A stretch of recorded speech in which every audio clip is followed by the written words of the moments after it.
Olá pessoas, tudo bem com vocês? Eu sou a Nayara e sejam muito bem-vindos a mais um Além do Brasil. No vídeo passado eu falei um pouco sobre o sistema público de saúde daqui do Canadá e alguns de vocês pediram para que eu aprofundasse mais no assunto e falasse mais a respeito, porque eu sei que parte de vocês, ou grande parte de vocês que assistem esse canal, pretendem morar aqui no Canadá algum dia. Então, antes de começar a falar do assunto, pra você que está chegando aqui agora no canal e esse é o primeiro vídeo que você está assistindo, eu moro aqui na Colômbia Britânica, aqui em Vancouver. Então, algumas coisas que eu falar aqui talvez não se apliquem a outras províncias no Canadá. Uma coisa é fato, infelizmente, sistema público de saúde perfeito não existe. Não importa se o país é de primeiro mundo, igual o Canadá, os Estados Unidos, não importa se é de terceiro mundo. Então aqui nesse vídeo eu vou compartilhar alguns pontos interessantes a respeito do sistema de saúde público daqui do Canadá e eu também vou compartilhar a minha opinião. E caso você que mora aqui no Canadá tenha uma opinião diferente da minha ou passou por alguma situação interessante, por favor coloque aqui nos comentários, porque às vezes o seu comentário pode ajudar alguém que está pensando em vir aqui para o Canadá. Beleza? Então bora continuar. Como vocês já devem saber ou não, o sistema de saúde daqui do Canadá é público. Mas mesmo sendo público, aqui na Colômbia Britânica, a gente paga uma taxa de $75, que é uma taxa que se paga por família, e quando você faz o plano de saúde daqui do Canadá, eles te dão a carteirinha, né, como se fosse a carteirinha do SUS no Brasil, e toda vez que você for no médico, você tem que levar esse cartãozinho ou carteirinha com você, porque através dessa carteirinha, eles vão acessar todo o seu prontuário, porque o sistema de prontuários deles aqui é informatizado, então se eles derem a busca lá no seu nome com os seus dados, tá lá o seu prontuário, quantas vezes você foi no médico, quais os remédios que você tomou e tudo mais. O seu histórico vai estar todo lá. E teve uma outra parte que alguns de vocês se escandalizaram no outro vídeo, que eu não culpo vocês de maneira nenhuma por terem se escandalizado, que foi quando eu falei que aqui no Canadá você não tem a opção de pagar um plano privado de saúde. Sim, vocês não entenderam errado, o único plano de saúde daqui do Canadá é o plano do governo, com exceção de alguns mini planos, que é como eu chamo, que são planos que você paga à parte, porque o plano do governo não cobre, que é no caso se você precisar de um psicólogo, de um oftalmologista, de massagista, ou acupuntura, ou quiroprata, naturoprata, fisioterapia, dentista. E no caso de alguém que toma remédios controlados, tem o PharmaCare, que é um que você paga por ele e você tem o direito de pegar até um certo valor de remédios na farmácia todo mês. Então esses são os únicos planos que você pode pagar do seu bolso. Ou seja, você vai pagar pelo plano de saúde, mas quando chegar na emergência você vai ter que esperar como qualquer outro, igual a fila do SUS mesmo. Então se você estiver lá na fila com febre, não tiver numa febre de 40 graus, lógico que eles vão passar outra pessoa na frente que tá com caso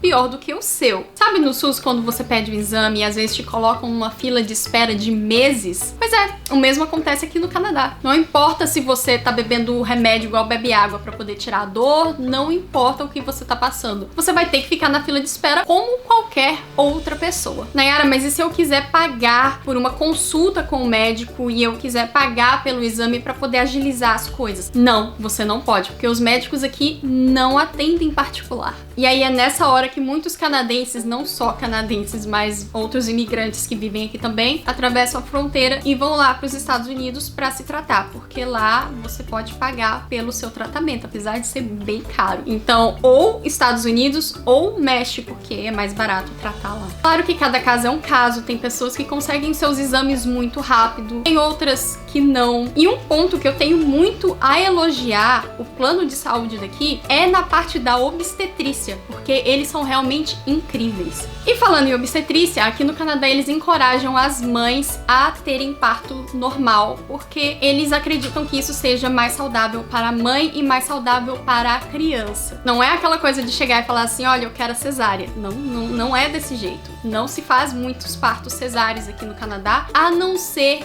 que a mãe não consiga.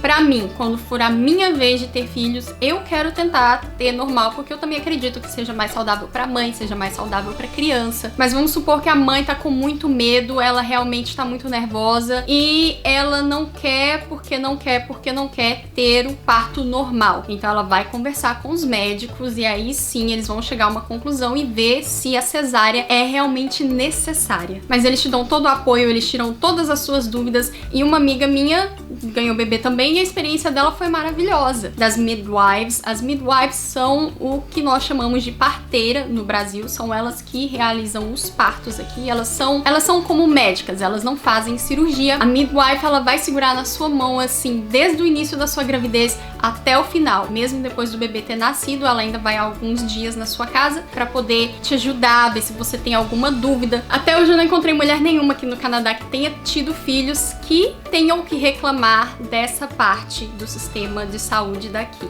Então tá, quem é que pode usar o plano de saúde daqui do Canadá?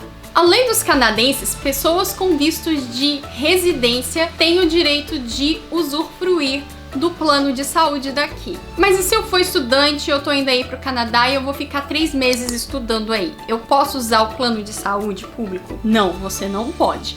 A não ser que você venha pra cá estudar por um tempo mínimo de 6 meses.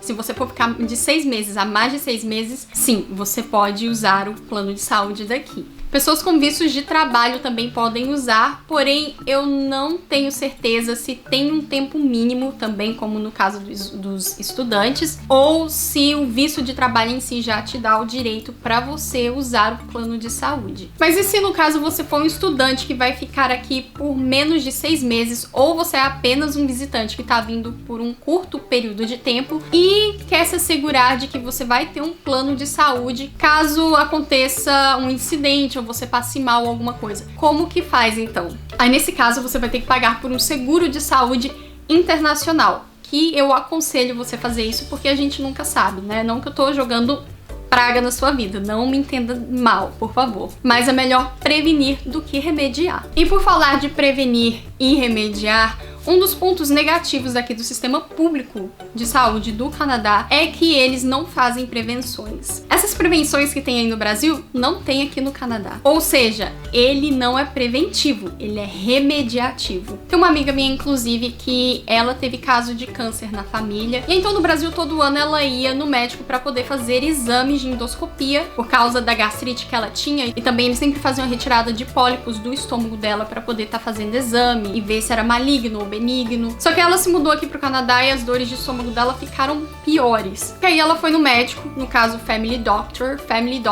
que é um médico de família, que na verdade ele é um clínico geral, igual os clínicos gerais do Brasil. Só que aí tudo que ele fazia era passar remédio pra ela, porque assim, se você precisa de um especialista, primeiro você tem que ir nesse Family Doctor, e aí o Family Doctor vai te encaminhar pra um especialista.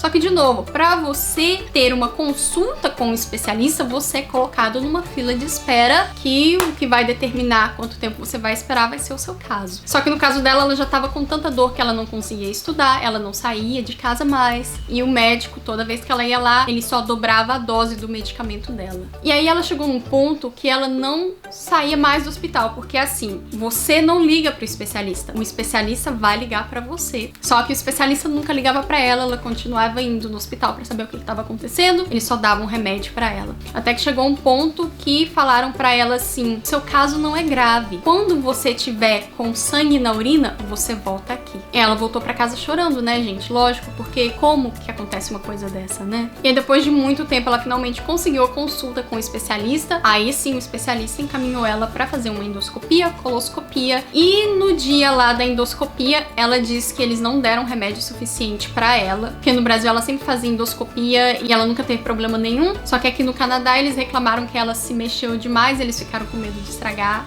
o equipamento e cancelaram a endoscopia. E aí falaram pra ela que eles estariam agendando um raio-x, já que a endoscopia não deu certo. E adivinhem só, isso já tem mais de um ano, eles nunca ligaram pra ela pra agendar o raio-x. Aí acabou que ela teve que ir pro Brasil, pagar um plano de saúde lá e fazer os exames dela lá, fazer endoscopia e fazer tudo no Brasil. Porque aqui, gente, infelizmente foi assim que ela foi tratada. Como que você vai no médico, o médico fala, quando você tiver com sangue na urina, você volta. Aí sim o seu caso vai ser grave. E aí, então ela tá com esse plano de saúde no Brasil, tem muitos brasileiros que pagam planos de saúde no Brasil, e aí uma vez por ano ela pode voltar e fazer os exames de prevenção dela. Teve um outro amigo nosso também que tava sofrendo de hérnia de disco, e aí eles colocaram ele numa fila de 6 meses de espera pra poder ver um especialista. E o caso dele tava tão complicado que ele não conseguia sentar, ele não conseguia dormir direito, ele não tava vivendo, era uma dor insuportável. E aí nessa hora o que muitas pessoas aqui no Canadá fazem é ir para médicos alternativos, como no caso quiropratas. Ele procurou um médico alternativo e depois de 6 meses eles ligaram pra ele pra falar que ele já podia ir ver o especialista, só que aí o que ele falou, né? Não, muito obrigado, não preciso mais. E por que que o Canadá é assim? Por que que demora tanto pra eles te darem um pedido de exame? Por que que demora tanto pra você ver um especialista?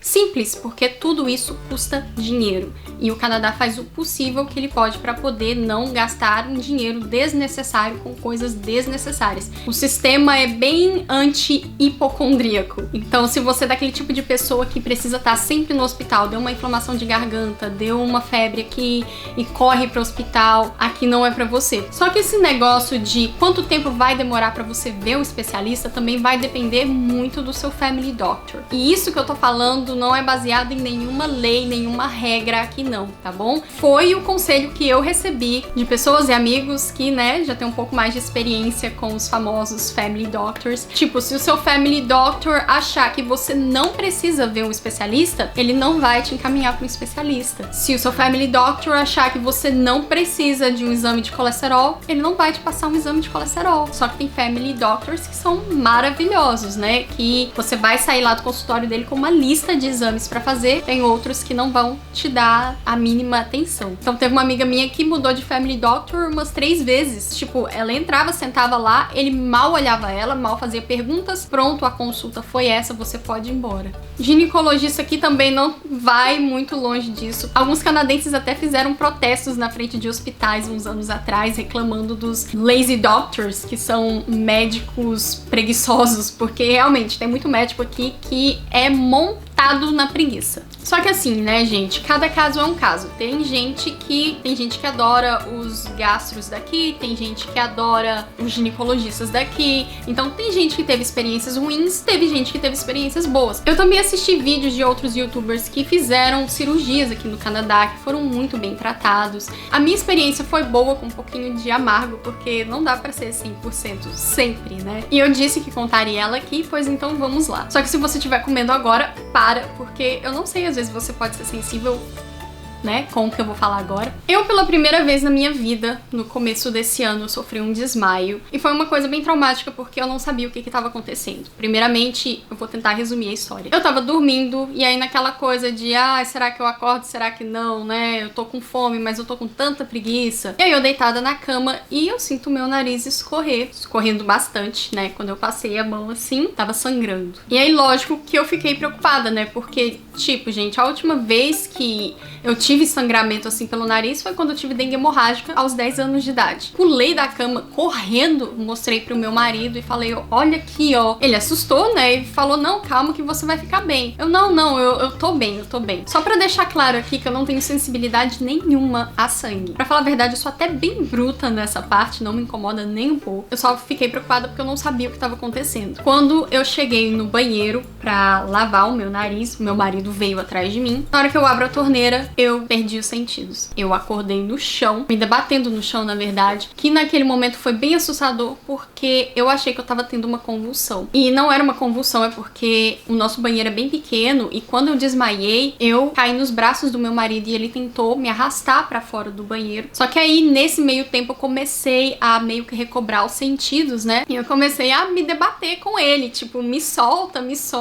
e o nariz ainda sangrando e aquela coisa toda. Porque naquele momento, eu achei que o sangramento tinha a ver com o desmaio, porque eu pensei que era uma hemorragia no cérebro, alguma coisa assim, então eu fiquei muito preocupada. E nisso, meu marido já tava no telefone com a ambulância, explicando tudo que tinha acontecido. Como eles não julgaram o meu caso grave, a ambulância demorou 1 hora pra chegar aqui em casa. A gente sabe que no Brasil muitas vezes demora muito mais do que isso quando o caso é bem grave. Isso quando ela chega, né? Infelizmente, se tiver algum político assistindo esse vídeo aqui, gente, por favor, vamos melhorar o que precisa de melhorias. E então, quando a ambulância chegou, eu já tava até bem, eu tava sentada aqui no sofá, nesse sofá. O sangramento do nariz já tinha parado, graças a Deus ele já tinha parado. Eles tiraram minha pressão, fizeram o teste de glicose e tava tudo certo, graças a Deus. E uma coisa que me fez me sentir bastante segura foi o cuidado que eles tiveram comigo. Eles eram bem pacientes, eles eram bem cuidadosos e me falaram o seguinte: olha, a gente não pode fazer muitos exames aqui no momento, mas se você quiser ir pro hospital, a gente pode te levar mesmo assim, tá bom? Só que aí a gente sabia que eles estavam tendo muitas ligações naquele dia e a gente falou pros paramédicos: olha, não precisa, pode ir atender as outras pessoas,